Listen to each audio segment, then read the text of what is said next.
ইমামতি করতে পারবেন? পারতেন না। ওনারে দেখতে কি কোনো আলেম বোঝা যায়? অসুবিধা হইতেছে বুঝতে? আলেম বোঝা যায়?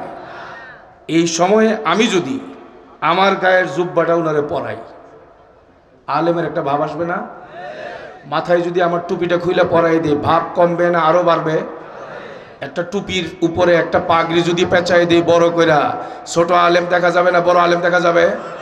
কাবা শরীফের ইমামরা যে অ্যাপ্রন পরে, আবা পরে, ওইটা যদি ওনার উপরে আর একটু পেঁচায় দেই, আরো বড় আলেম হতে বোঝা যাবে না? আরো বড় আলেম বোঝা যাবে না? এই ডান হাতে একটা লাঠি, বাম হাতে একটা তসবি যদি ধরায় দেই, বাংলাদেশের বহুত বড় বুজুর্গ বুঝতে কোনো অসুবিধা হবে? ধরেন জুব্বা পরাইলাম, কাবা শরীফের ইমামদের পোশাকও উপরে দিলাম, মাথায় টুপি দিলাম, উপরে পাগড়ি দিলাম, এক হাতে লাঠি আর এক হাতে তসবি নিলাম, দুই ভাই মিলে নীরবে আর আমি দুইজনে মিলে আপনাদের বসিলার কোনো এক মসজিদে গেলাম। ধরেন আমাকেও কেউ চিনেন না, ওনাকেও কেউ চিনেন না।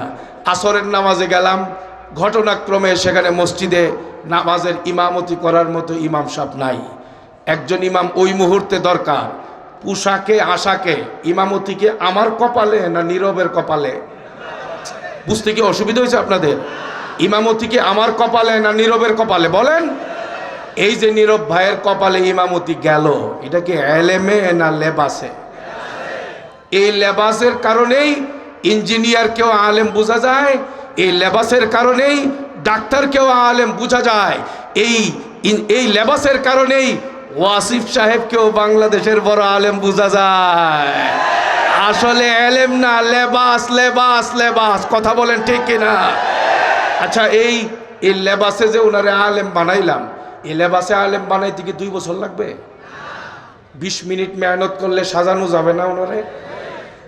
এইরকম 20 মিনিটে আলেম বানায়া ওনাকে দিয়ে কি ইমামতি চালানো যাবে? ফতোয়া ফারায় ইমামতি করতে পারবেন?